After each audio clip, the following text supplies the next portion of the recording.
Welcome everyone to this session of the Math Machine Learning Seminar MPI MIS and UCLA. Today is my great pleasure, really an honor to welcome Marcus Hutter as our speaker.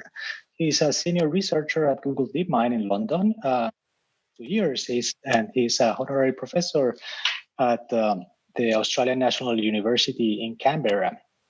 So he's very well known for his work on general artificial intelligence, or universal artificial intelligence, I should say. And today he's going to tell us about that. So Marcus, please. Hi, Guru. Thanks for the invitation and the introduction.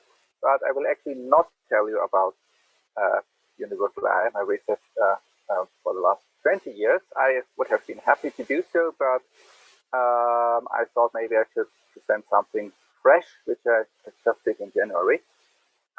So for those who don't know, I started at DeepMind 2 years ago, and I decided to adapt my research agenda to fit or align a little bit better to what DeepMind is doing. I mean, the goal, we both have the same goal, achieving AGI, so it's really great to work in an organization which has the same goal as yourself, which minimizes conflicts, and DeepMind is flexible enough to allow many researchers to do what they want to do, but you don't want to be an island.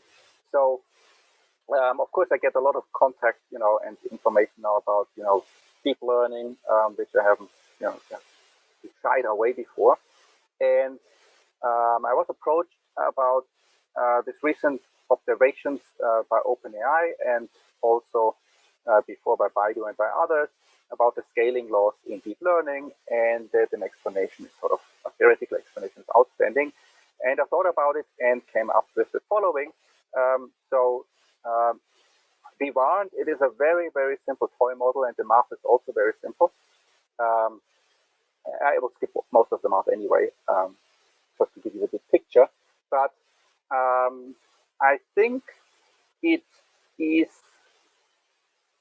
the or a right explanation for the scaling, and there is an alternative based on manifolds, and I will also talk about the other one. Okay, so let me start. So the title is learning curve theory. Maybe a better title would be toy learning curve theory. So first, preliminaries. Then I talk about scaling theory in general, more broadly, and what has been done so far. And the theory is really just started last year. Then I will describe the setup, the toy model, and the algorithms and the error function I'm proposing. Then I will discuss the resulting learning curves. A little bit orthogonal is then the noise and the signal-to-noise ratio, which is a rather obvious observation, but I think it's worth to state some extension and discussion. Okay. So what are power laws in large-scale machine learning? So the general mantra these days is, the bigger, the better. And so the larger and deeper neural networks, the more data you feed them, the longer you train them, and the better they perform. That seems to be the case.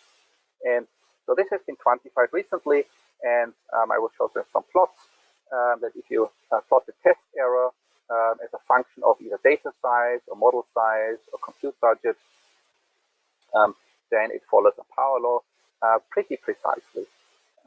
By the way, for those who joined now, you can interrupt me anytime for questions, of course. And do you see my mouse? Okay, good. Your mouse.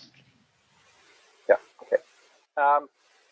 And with a small caveat, if this only works if one factor is not bottlenecked by the others. Of course, if I start with a fixed model size or small model, at some point, more data doesn't help anymore because the model cannot accommodate the data.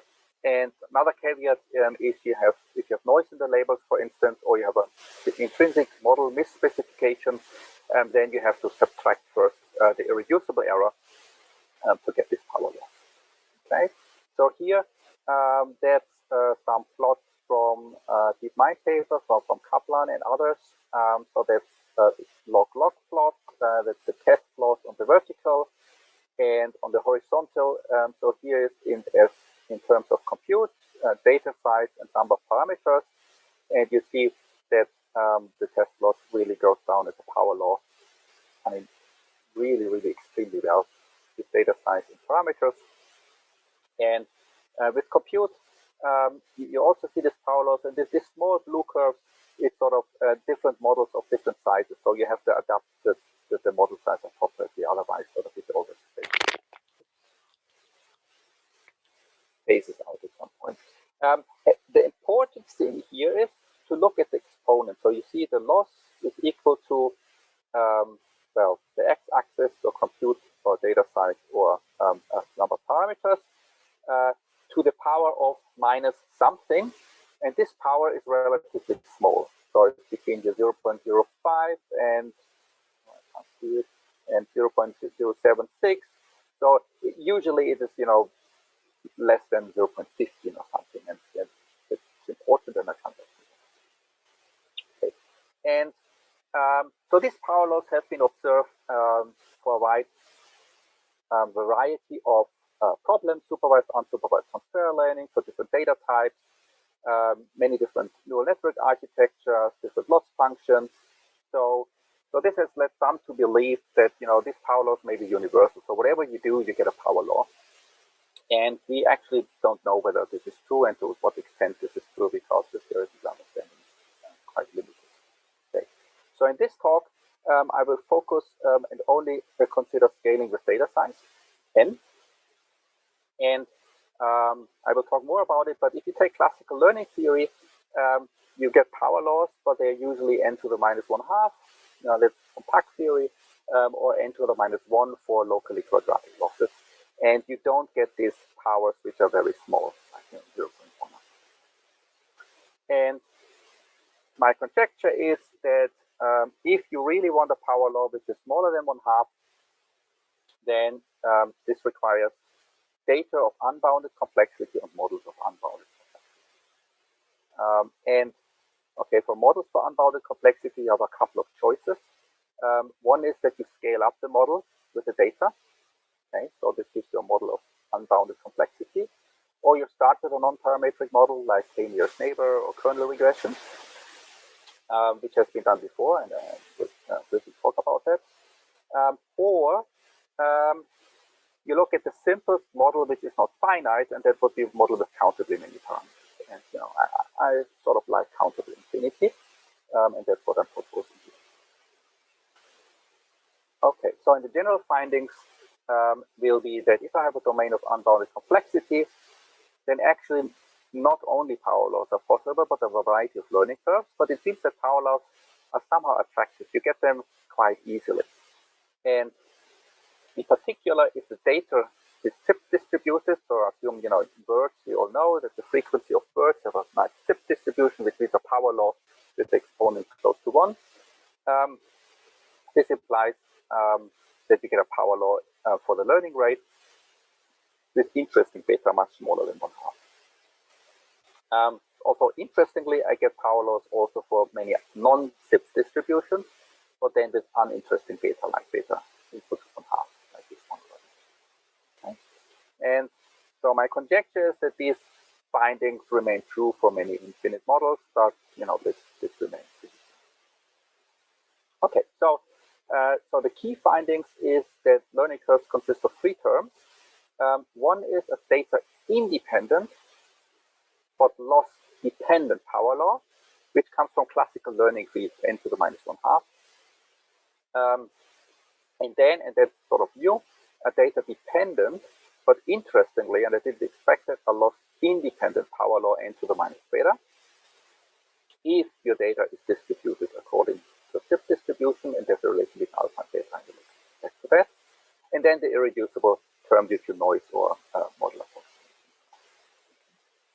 And the second, somewhat orthogonal finding, but the math went through, so I did that, and it was sort of nice to see that if you plot learning curves, the signal-to-noise ratio rapidly deteriorates, and we all know that we have to average over many runs in order to get stable learning curves, which can be very expensive. But if you plot time average learning curves, then actually the signal-to-noise ratio improves. And intuitively, that is, not unexpected, maybe because the average over time, you have much more statistics. But it's not a trivial consequence of the law of large numbers because the data points are not independent, right? I mean, they're definitely not IID, but they're also not independent. So it's not quite a trivial consequence of the law of large numbers. And my suggestion, therefore, is, and it's consistent with arguments I'm pushing since 15 years in my compression contest, is that you should not evaluate your models based on test error, but based on area under the curve, under the learning curve, right? Cumulative error, time average error.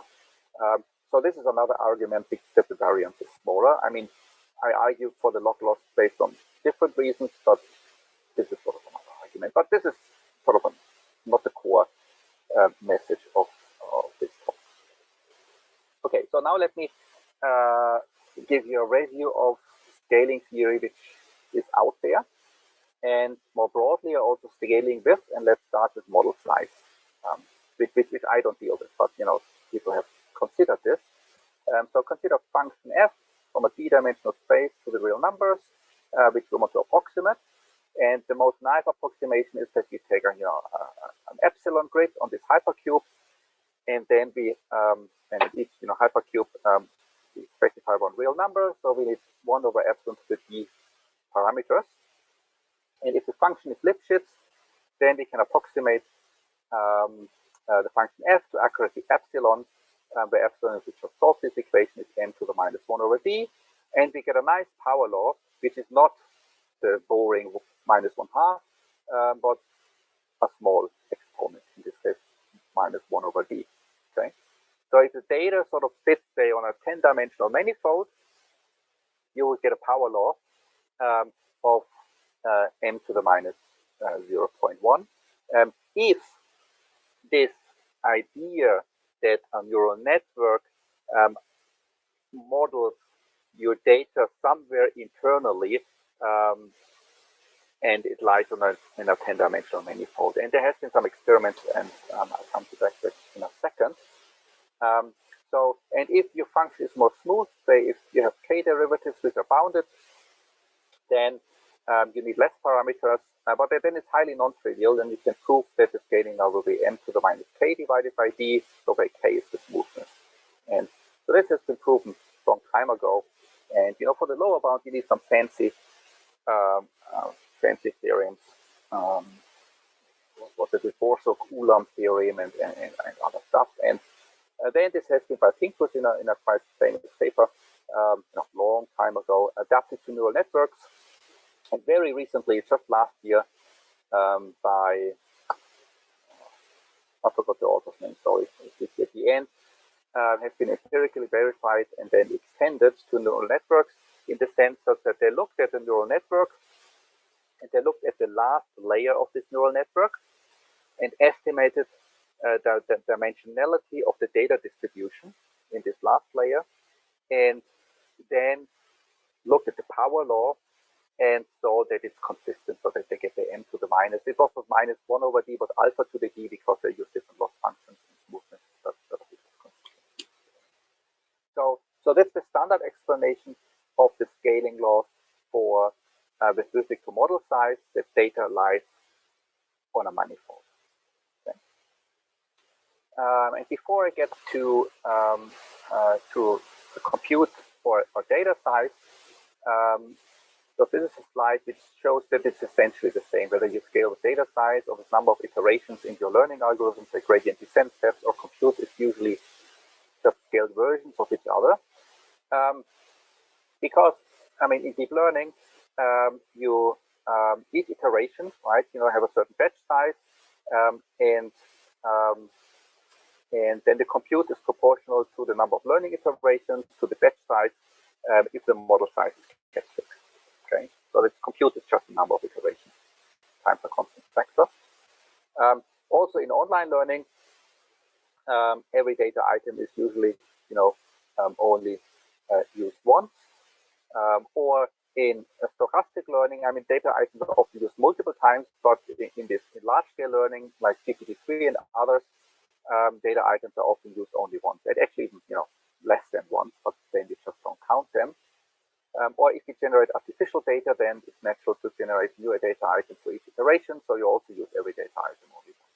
So the number of iterations and the data size is often actually the same, right?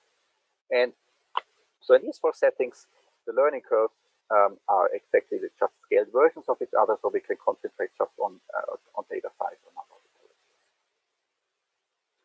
So, and I just show data size because that's what traditionally done. Okay. So if you look at statistical learning theory, online learning theory, or online convex optimization, you get classical learning curves. And say in statistical learning theory, the fundamental Pack theorem says that the generalization error goes down with a rate of n to the minus 1/2 if the model has finite dimension. Okay, so you always get n to the minus 1/2. Okay. And that applies to many models and support vector machines. Neural networks have finitely many parameters, finite decision trees, regression, and so on. And so many algorithms. And the classical one is, of course, empirical risk minimization. But then it also applies to approximate versions like stochastic gradient descent and different loss functions. So you always get the n to the minus 1/2. But this is just an upper bound. And, already with quadratic loss functions, this upper bound can be there.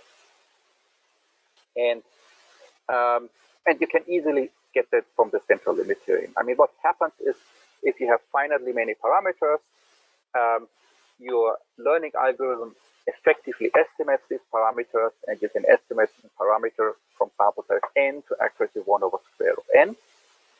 And if your overall loss is the absolute loss, you get a learning curve which is 1/square root of n. And if it's a quadratic loss, for instance, you just square this, and then you get a 1/n. So that's essentially what happens. So it's really quite obvious. Of course, I could artificially create any learning curve. So if I take a loss function, a little bit exotic loss function, so estimator y hat minus y to the power of beta 1/2, and then apply the central limit theorem, then I would get a power law which is n to the minus beta. But that doesn't really explain the deep learning curves, because there we don't use this exotic loss function, we use conventional ones. So I mean, this is it's correct that I get learning curves with a power beta, but it doesn't explain the details. Okay. And in online learning, it's essentially the same. You get, depending on the loss function, you get n to the minus 1/2, or if it's locally quadratic, beta smooth and alpha strongly convex, then you get 1/n or something. Sometimes you get 1/n log n because you sum up the estimates over time, and then you get this log n factor. So you don't get any interesting learning curve for, roughly speaking, finite dimensional models. So if you want interesting learning curves, we need non-parametric models. And the first I'm aware of was the k-nearest neighbors, which Charlotte, and Said and David has analyzed. I think it's originally in their book. I don't know whether it's on paper. So they looked at k and n, which is non-parametric, and asked how does the error decay with the sample size, and it decays with n to the minus 1/d plus 1. So if you forget the plus 1, we again get a 1/d, and the intuition is the same as the scaling with the model size. You just a sample in d dimensions, so the density will be just the sample size, and therefore the average distance between the points is n to the minus 1/d. And if the function says Lipschitz, you get an accuracy of n to the minus 1. Okay. So it's all quite intuitive what is going on here. And so that is new work now. So for kernel regression, this has also been proven in some papers last year, and you get n to the minus alpha to the d, and this alpha depends on the target smoothness and also on the choice of the loss function. And well, we all know that if you have an infinitely wide neural network, then it is equivalent to a kernel regression with a neural tangent kernel. So these results also apply to infinitely wide neural networks. But infinitely wide neural networks, of course, are also non-parametric in this sense. But the underlying idea or reason for this scaling law is still the same, that you have an epsilon covering of d-dimensional data, and then you just need, 1 over epsilon t to the power divided by epsilon data points in order to have the appropriate cover. So it's all these explanations are based on data in a manifold, and I think that is a correct explanation, but I will propose an alternative explanation, and either maybe there's a unification at some point, or both explanations are correct depending on the data you have. I have some speculation, but I mean, if you ask it, then I may reveal it, but it's very speculative. Okay, so let me now come to my really toy model. And that was the main idea. I wanted the simplest model which can exhibit interesting learning curves. And it's IID classification problem with a countable feature space. And a classical example would be, say, classifying words, because I mean, there are only countably many words, so that fits the setup. And in the slides, I will only consider deterministic labels and 0-1 loss to keep it simple. But in the paper, I generalized it to noisy labels and other loss functions. And the interesting thing is, somewhat surprising, that the results are essentially independent of the choice of loss and the noise. And okay, the toy algorithm is super simple. It's a memorizing algorithm which memorizes all the classes and features. And if it sees a feature which it has observed before, then it just repeats what it has stored because it's deterministic labels. And if it's a new feature, then it just outputs nothing or unknown or whatever. Okay. And okay, so here a little bit more formally, I have a classification problem. That's my data of size n. In order, as I've argued before, to get interesting learning curve, I have to choose x to be infinity large, and the smallest infinity is countable infinity. And so the model class is mappings from integers. Think about indexing words to, say, binary classification. But this is already infinite with z-dimension, so it's not PAC learnable. It's not even non-uniformly learnable, but it can still be learned consistently. Okay. So here you see that the PAC theory breaks down, and you cannot even embed that in a nested class of classes with finite with z-dimension, so that doesn't work in this model. And so the features is now, it's just an integer, and it's drawn with a certain probability. So the probability of observing feature number I is theta I, of course, sums to 1. So this parameter vector of infinite size characterizes the feature distribution, and then you have some deterministic labeling function. Okay, so that's the setup. By the way, if now things become unclear, then please stop me, because sort of I will analyze this model during the talk. So that is the model. So your learning algorithm here, I mean, is just memorize, is the memorize algorithm, yes? Yes, I will repeat that on the next slide, the memorizing algorithm. If it's then still unclear, ask again. So this toy algorithm just takes the data set so far, takes the new feature, and then classifies, memorizes everything. If it has seen the feature, it recalls the feature, and if it has not seen the feature, then just outputs nothing or unknown or something. And it receives 1 unit of error. So this notation means, so I1 to n means that all the features from time step 1 to n, and that means this I has not been seen in the past. It's really, I mean, as simple as it can be. Okay. And the error function is just a 0-1 loss. So if, this is a typo, it should be in plus 1. So if the next feature has not been seen, then I make an error. So formally, the error at time n is either 0 or 1. So if in plus 1 has not been seen, it receives an error, and if it has been seen, it makes perfect prediction. Okay. And well, then the expected error is just the probability of making an error. And I mean, you can derive this expression, but you can also, I mean, see that it's obvious. So assuming the first n time steps, I have not seen feature I, and the probability of this happening is 1 minus theta I to the power of n. And then in the n plus 1 time step, I see the feature I, and then the algorithm suffers 1 unit of error. And this happens, you know, for any potential I, and I just have to sum them up. Okay. So the only cases and all cases where the algorithm suffers an error, if there was a feature I which has not been observed and now it is observed, and you just sum it down. Okay. I mean, you can also derive it in a standard way in big sums and so on. So in this, sorry, there's lots of e's here. So the normal en is the actual error. The e with the double bar is the expected error, and this e here sort of is expectation. Okay, so it mimics it. Okay, so this en as a function of n constitutes now an expected learning curve, and that's what we want to study. As a function of n, of course, but also, and we will see, it will depend on this theta I significantly. So this model is actually, I have realized, not new.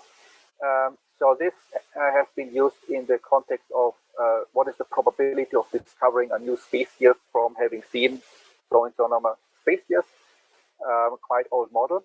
But the analysis there is very different, because usually what they ask is about what is the probability of seeing new species, not making any assumptions about the distribution. And here I want to study the learning curve depending on these theta's. So the analysis and the questions are asked and the resulting expressions are very different, but the model is not. Okay, so let's see how these learning curves look like. So let's take the super simple case that we have m features which have equal probability, and the rest is 0, so just m features.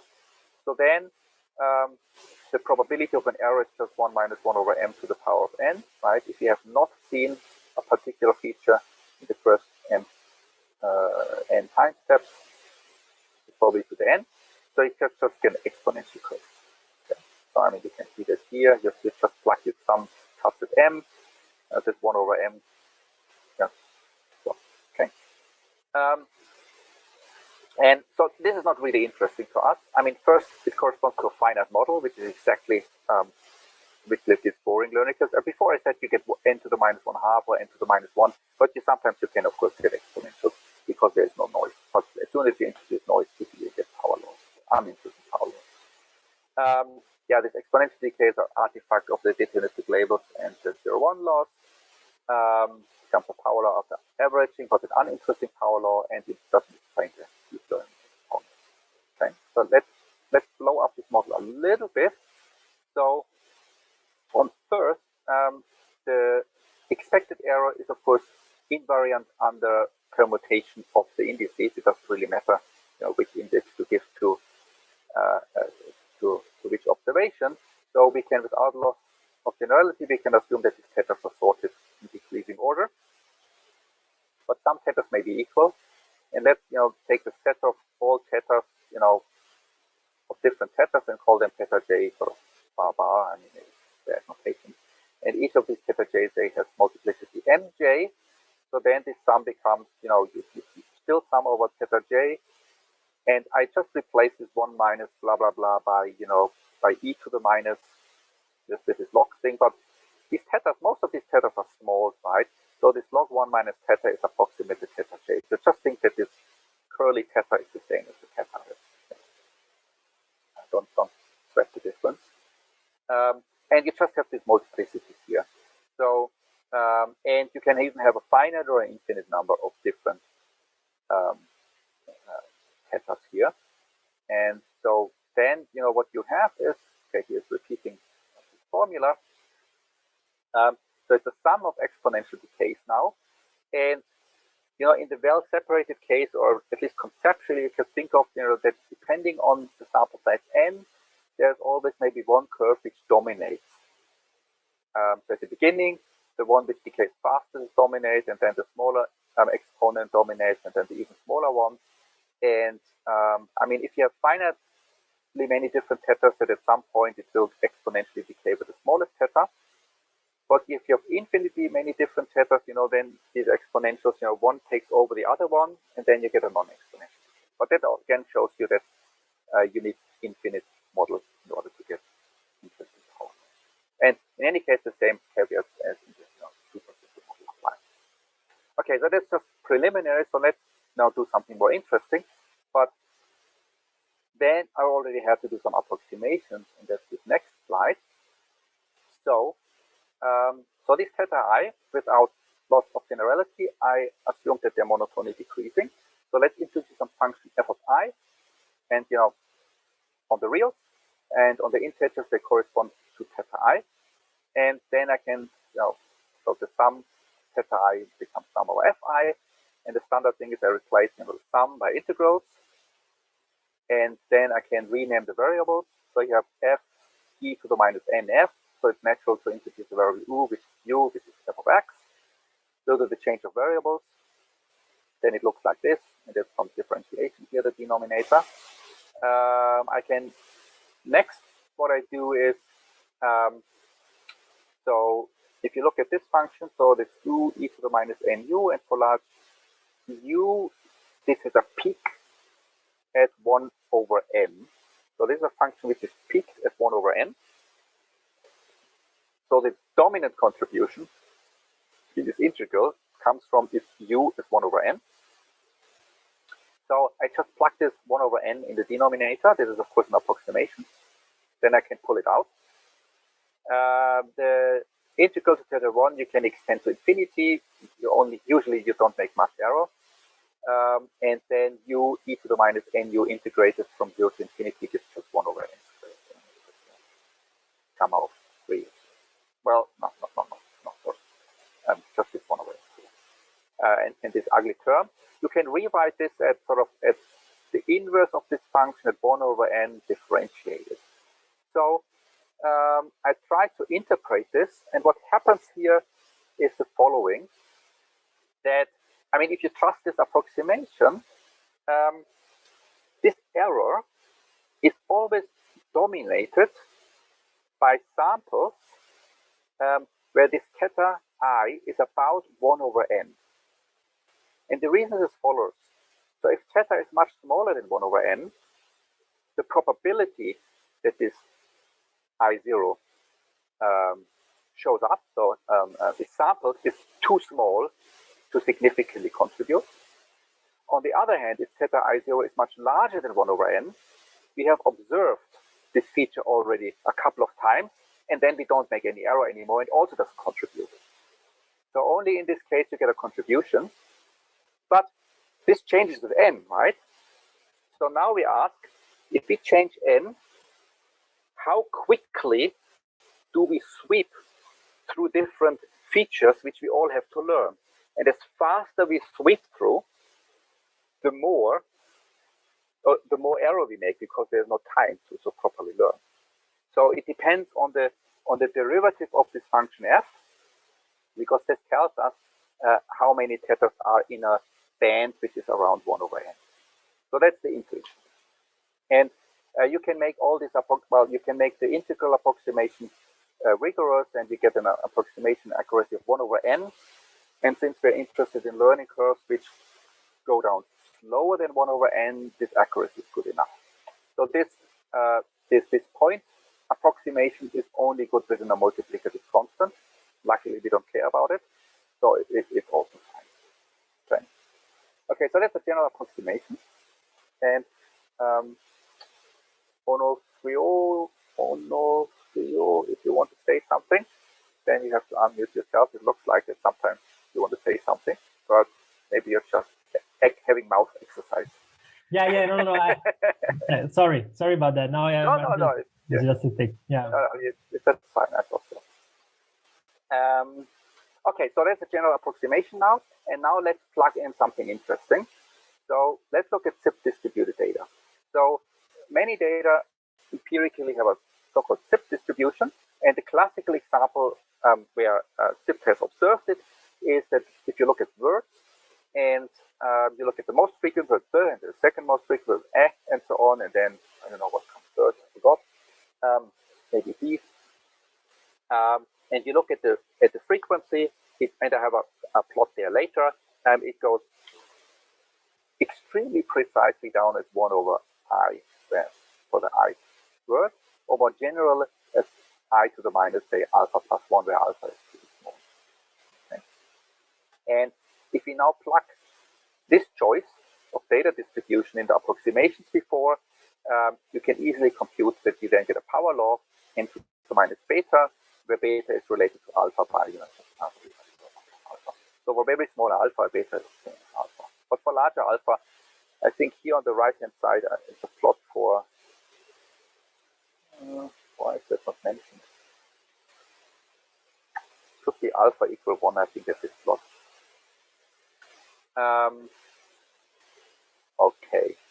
Okay, forget about the red and blue curve at the moment. Only the black stuff is interesting. So the crosses is the average over 10 runs, and then the empirical error plotted. And since the error is 0, 1, right? If you average over 10 runs, the error is discretized, can only be 0, 0.1, and so on. So you see this approach here. And the black curve is the expected learning curve based on the developed theory here. Okay, and I mean, you see to the accuracy, you can see by eye, it fits. And this is over 10 runs. I have also plots over 100 and 1,000 runs, and it really becomes perfect. Okay, so that was for the Zipf distribution, which is sort of the most interesting case. So that means since the empirical curves have beta, say around 0.05 or 0.1 often, maybe, and it's often for language models, right? Maybe, I mean, the language models don't just predict class labels for words; they do more interesting stuff, yeah. But on the other hand, it is about words, and for n-grams, right? So there is an intrinsic power law in there. So I think for the language models, the fact that the data is Zipf distribution is a plausible explanation for the learning curve to be a power law. Of course, this model is a far cry of a deep network, but I can imagine that the underlying mechanism is sort of exactly what is going on.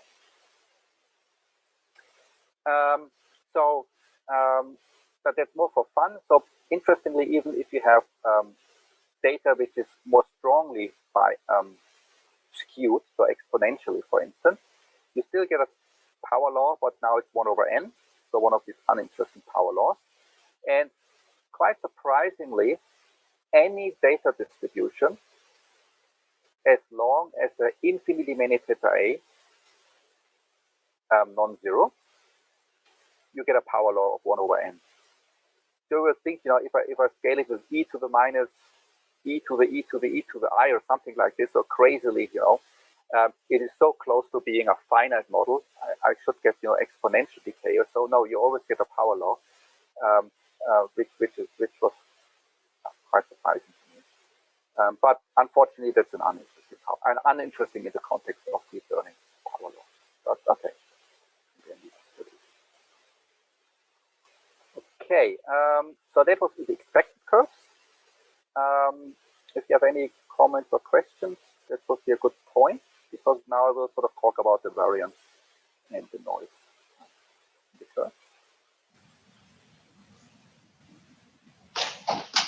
Yeah, so you mentioned this is going to happen for any distribution that has unbounded support. So any distribution that has, infinitely many words that appear with positive probability, you're going to get a 1 over n law. Yeah. Okay, yeah, that's indeed kind of interesting. So what was your intuition for this? I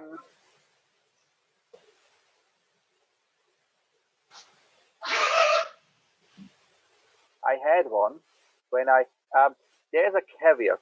So, the expected learning curve is always bounded by 1 over n. If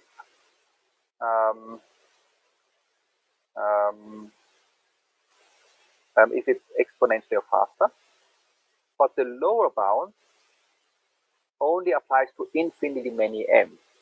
So what can happen then is you can have a huge drop in error, yeah.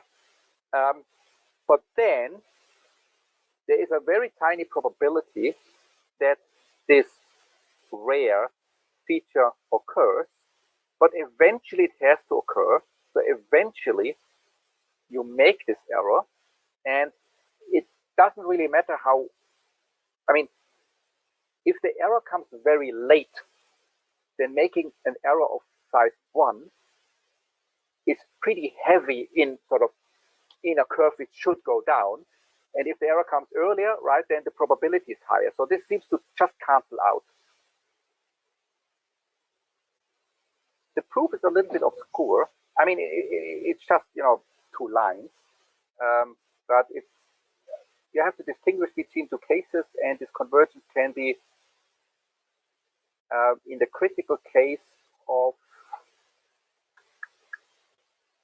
I forgot what the critical case. That was a good intuition. Sorry? That was a good intuition. Thanks. Okay. Maybe I continue because otherwise I don't get through the slides. But yeah, this is a little bit curious to see. Okay, so now let's go to the variance. So the error is always 0 or 1. Okay, and so Vn denotes the variance now. And in order for you to get a meaningful learning curve, we need that the standard error, which is sort of the variance divided by the number of runs k square root, is somewhat smaller than the expectation. Otherwise, you have a very bad signal to noise ratio. Okay. And the variance is very easy to compute. I mean, this is just at each single point in time, it's just a Bernoulli variable. No, it's not a Bernoulli process because it's neither IID nor independent, but at each point in time, it's just 0, 1. So the error squared is the error, and you just get the variance is, the mean times 1 minus the mean, like you have for a Bernoulli variable. So if you take the square root, that means the standard deviation. And since the mean tends to 0 for this learning curve, so this is just the square root of mu n, and the square root of mu n is just much larger than mu n. So you always run into the problem that your standard error is much larger than the mean. So you would need k runs, where k is much larger than 1 over square root of mu n. So you need more and more runs to get meaningful learning curve. And that can be very expensive in deep learning. And it seems to happen there too. I mean, it's not as crass as in my toy model, but it happens. So what now if we just report the average, the time average error? Okay. So you can easily compute the expectation, which, you just get this expression here. Don't worry too much about it.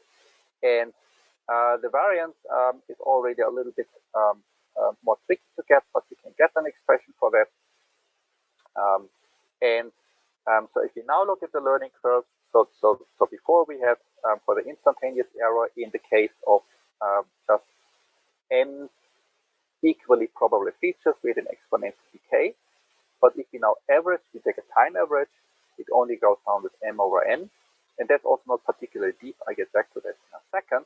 And now what we have is, interestingly, so if you plug this into this variance formula, which is sort of very unwieldy, but in this simple case, you get a simple expression.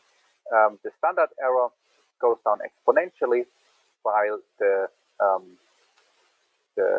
time average mean goes only down with 1 over n. So you have a very good signal to noise ratio.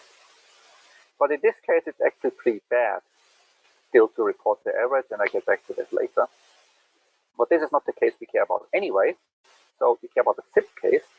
And here, again, I repeat, so the expected error was n to the minus beta if you have an alpha Zipf distribution.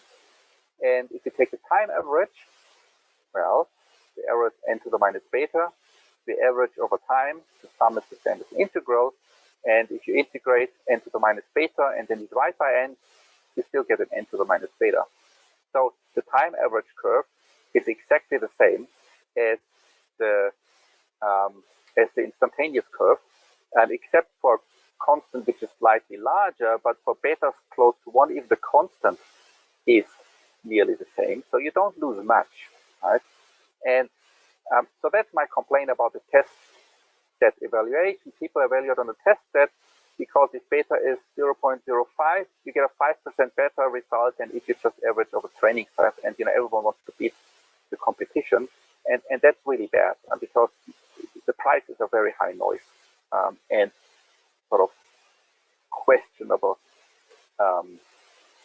reliability.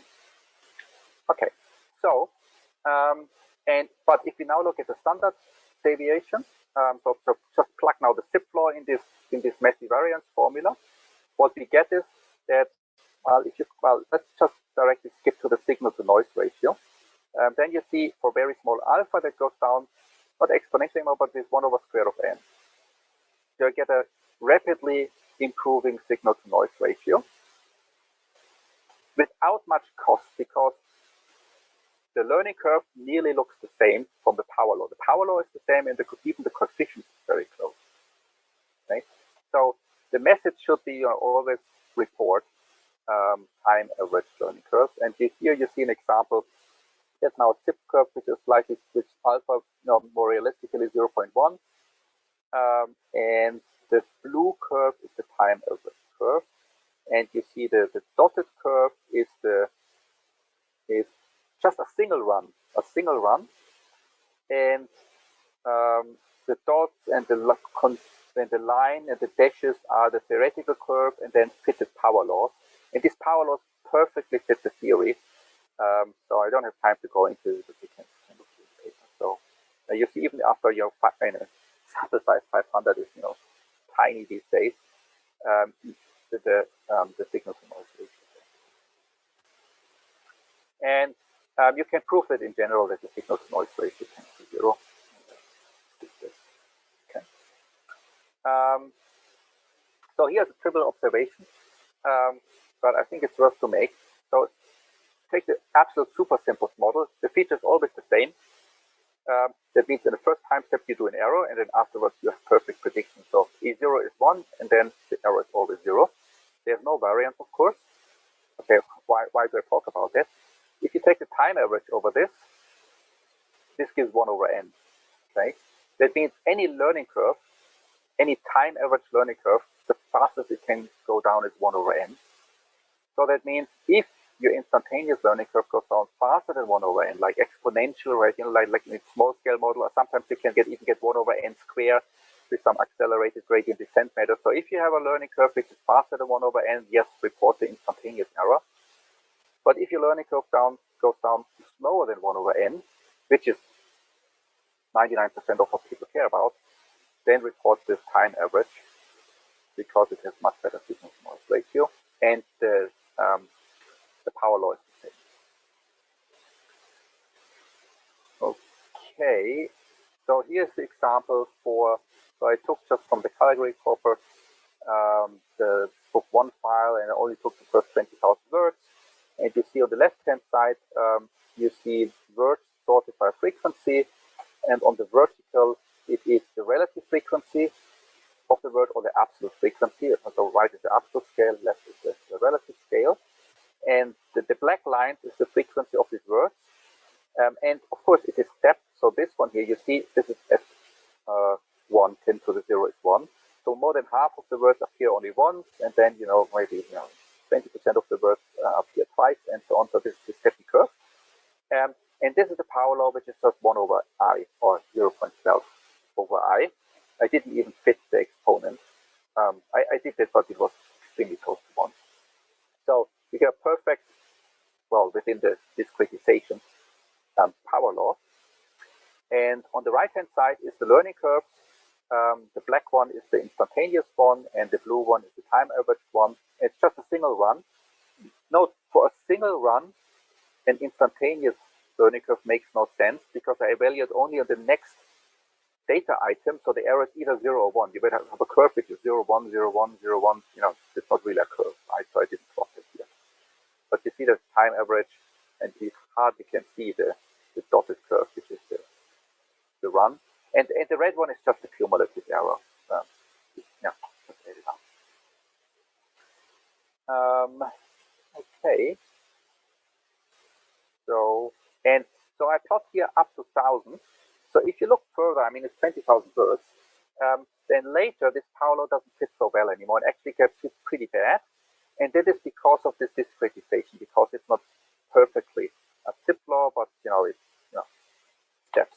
And because it's only finitely many different words, eventually, of course, you get an exponential learning rate. This is coming at the end. Okay. Maybe. Okay, let me very quickly browse through this. So, various extensions. I analyzed noisy labels, and the rough implication is nothing changes except that the best decay rate you can have is now if you have square loss 1 over n, or if you have absolute loss 1 over square of n, because the noise. Because of the noise, you effectively estimate parameters, and this parameter estimation is always the accuracy 1 over square of n. So if your power law n to the minus beta, if the beta is smaller than 1/2, this dominates the curve and nothing changes. But if the power law had a beta which is larger, then it would be dominated by classical learning theory. And it's very funny how that appears in the theoretical development. What you get is, for the noisy loss, it's exactly within a multiplicative constant, the same as the deterministic case, plus the time averaged one. And I still don't know why the time average suddenly appears. I mean, it could be a mathematical coincidence, or it could be something deeper. But before, I said the time average prevents faster than 1 over n decay. And here it prevents it due to the noise. So that's somewhat curious. Okay, but I don't have time. I checked other loss functions, also makes no difference for most loss functions, which is also very different from classical learning theory, because in absolute loss, you get 1 over square of n, square loss, you get 1 over n, so it's very sensitive to the loss function, but this is not sensitive to the loss function. I tried to extend it, I mean, not really, I didn't spend lots of time, but it's not obvious or trivial to extend it to, say, continuous features. I looked at the Dirichlet process or the Chinese Western process, which works on a continuous space, but you can reduce it actually to a countable space, because you only have countably many of these tables in the end, but you only get uninteresting learning curves of 1 over n, also for some generalizations. So this doesn't really work. And finally, ultimately we want to explain deep learning. Learning curves, and this model is as far from deep learning as we can imagine. So I mean, the least what we want is an algorithm that generalizes and not just memorizes. You could think about the simplest way of generalization is you partition your domain in countably many cells and reduce it to the countable case. And if the cells are fixed, you can just apply the result. This is of course pretty boring. More realistically is of course that you do the partitioning, like like a clustering of data, or like k-nearest neighbor, right? But then it depends on the data, and then it's not so obvious how to apply this theory, and you have to work harder. But maybe this toy model abstracts classifying features in the same way if they are in the same cell, and grouping things into a cell abstracts away from classifying similar observations alike or similar. So it's, yeah. Okay, and maybe some of the tools can be used, or maybe some more complicated models can be reduced to this model, and then you can recycle some of these. Okay, and yeah, what I mentioned, this is far away from deep learning. And let me see. Okay, that's a summary. That's Zipf law in, power law out. Signal to noise ratio is much better if you use time average learning curve. And you should use this time average curve for model selection. Yeah, and well, if it's not clear, I mean the reason, I mean apart from scientific curiosity, for understanding this power loss is that, I mean, these models, are often very expensive to train, and if you could have a theory which can better predict how our test error will scale with model size, with data size, with compute, then we could do the hyperparameter tuning on much smaller instances, and then hopefully this extrapolation works. Okay, and that's the end of my talk. Sorry for the rush at the end. Thank you so much, Marcus, for this very nice talk. Very insightful, a little bit different from the kind of ordinary topics, I would say, but for the same reason, very, very interesting.